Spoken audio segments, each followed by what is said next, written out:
अल्लामा इकबाल रहमतुल्लाह अलैह आपने ना जो इंसान के जहन में जो शकूक आते हैं अल्लाह ताला की ज़ात के बारे में कि या अल्लाह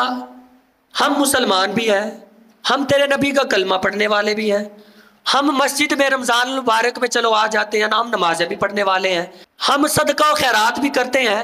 हम 2-3 बंदों को ही बता के तहज्जुद भी पढ़ लेते हैं। ये मैं आम बंदे की बात कर रहा हूँ, ख़ास मोमिन की बात नहीं कर रहा, मुझ जैसे निकम्मे मुसलमान की बात कर रहा हूँ। इकबाल ने कहा कि उस जहन में जो शकूक आते हैं, जो भी उबहमात आते हैं, उनको अल्लामा इकबाल ने इकट्ठा किया कि इंसान की अकल कहाँ तक दौड़ती है। हमने या अल्लाह खुशकियों पे लड़ते थे कभी सहराओं में,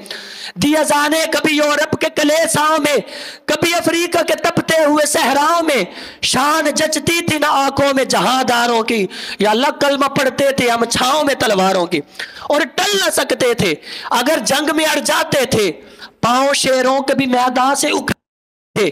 तुझसे सरकश हुआ कोई तो बिगड़ जाते थे, या अल्लाह तलवार तैग क्या चीज है, हम तोप से लड़ जाते थे, नक्श तौहीद का हर दिल पे बिठाया हमने, जेर खंजर भी ये पैगाम सुनाया हमने, या अल्लाह तू कहते कि उखाड़ा दर खैबर किसने, शहर के असर का तो जो उसको किया असर किसने, तोड़े मखलूक के खुदावंद के पैकर किसने, काट के रख दिए कुफार के लश्कर किसने, किसने ठंडा किया फिर आतश कदाए ईरा को, किसने फिर जिंदा किया तज़किराए यज़दा को। अल्लामा इकबाल ने कहा या अल्लाह, बंदा कहता है या अल्लाह तेरे काबे को कौन पूजता था, तेरे काबे को जबीनों से सजाया हमने, तेरे कुरान को सीनों से लगाया हमने, सफ़ाए दार से बातिल को मिटाया हमने, बशरे नो को गुलामी से छुड़ाया हमने, या अल्लाह सब कुछ जब हमने किया फिर भी हमसे ही गिला, हम वफादार नहीं, या अल्लाह अगर हम वफादार नहीं ना तो तू भी दिलदार नहीं। अल्लामा इकबाल ने इंसान का बताया कि इंसान सोचता है यहाँ तक, ये इंसान के जहन की इंतहा है। इंसान सोचता है या अल्लाह काफिर को मिले हूर व कसूर, मोमिन के लिए वादा हूर, या अल्लाह काफिर को मालो दौलत भी मिल जाए, उनको हर चीज़ दुनिया में मिल जाए, और मोमिन को क़यामत वाले दिन ही हूर मिलेगी। अब अल्लाह ताला इंसान को पुकार के क्या कहता है, अल्लामा इकबाल ने वो भी लिखा कि हम तो माइल बकरम है कोई साइल ही नहीं, राह दिखलाए किसे राह रवे मंजिल ही नहीं। अल्लामा इकबाल कहते हैं अल्लाह ताला फरमाता है मैं तो रोज तहज्जुद के वक्त पुकारता हूँ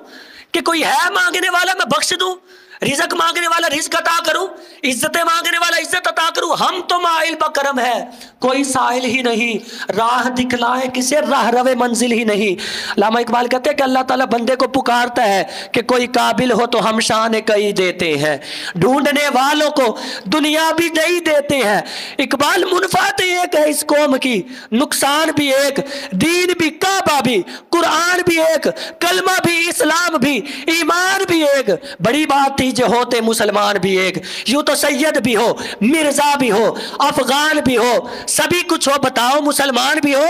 और इकबाल ये जो तू कह रहा है तो मुझे बता जरा, मेरे काबे को जबीनों से सजाया किसने, मेरे कुरान को सीनों से लगाया किसने, सफाए दहर से बातिल को मिटाया किसने, बशरे नो को इंसानी गुलामी से छुड़ाया किसने। अरे इकबाल थे तो वो आबा वो तुम्हारे ही, इकबाल वो बाप तो तुम्हारे ही थे, मगर तुम क्या हो, हाथ पे हाथ धरे मुंतजिर फरदा हो, हर कोई मस्त मए तो के जो के सत्तन आसानी है, तुम हो मुसलमान और ये अंदाज़े मुसलमानी है, हैदरी फ़क्र है न शौक़ उस्मानी है, तुमको असलाफ से क्या निस्बत रूहानी है, वो मुअज़्ज़ज़ थे ज़माने में मुसलमान होकर, तुम खार हुए तारिक कुरान होकर। अल्लामा इकबाल ने इंसान का शिकवा भी अल्लाह ताला की बारगाह में रखा, फिर अल्लाह ताला का जवाब इंसान की समातों के सुपुर्द किया। फिर अल्लामा इकबाल ने कहा कि मैंने कुरान पाक की आयत एक एक आयत में गोता लगाया, मैंने एक एक हदीस में गोता लगाया, मैंने पूरा जो निचोड़ निकाला वो 2 लफ्जों में 2 शेरों में मैंने लिख दिया। इकबाल क्या निचोड़ निकाला, इकबाल ने कहा अल्लाह ताला मोमिन को एक ही बात कहता है, क्या मेरे बंदे की मोहम्मद से वफा तूने तो हम तेरे हैं, ये जहां चीज है क्या लोहो कलम तेरे हैं। इकबाल कहता है कि अल्लाह ताला बंदे को कहता है कि तूने अगर मेरे हबीब से मोहब्बत कर ली तो हम लोह भी तेरे हाथ में पकड़ा देंगे, कलम भी तेरे हाथ में पकड़ा देंगे कि ऐ मेरे बंदे जैसी तू चाहता है अपनी वैसी तकदीर लिख ले। फिर वो खुद ही को कर बुलंद इतना कि हर तकदीर से पहले खुदा बंदे से खुद पूछेगा बता तेरी रजा क्या है। लेकिन हुजूर से वफा का रिश्ता मुस्तहकम होना चाहिए, हुजूर से वफा का रिश्ता मजबूत होना चाहिए। अल्लामा इकबाल ने कहा मोहम्मद की मोहब्बत दीन हक की शर्त अव्वल है, इसी में हो अगर खामी तो सब कुछ नामुकम्मल है। ऐसी नमाजें जो मोहम्मद मुस्तफ़ा की मोहब्बत से खाली होंगी हमारे मुंह पे मार दी जाएंगी। ऐसे रोजे, ऐसे हज, ऐसे उम्रे हमारे चेहरों पे मार दिए जाएंगे। नमाज वही कबूल होगी, सजदा चाहे लंबा ना भी हो लेकिन मुस्तफ़ा सल्लल्लाहु अलैहि वसल्लम का इश्क हो उस सजदे में, वो नमाज कबूल होगी।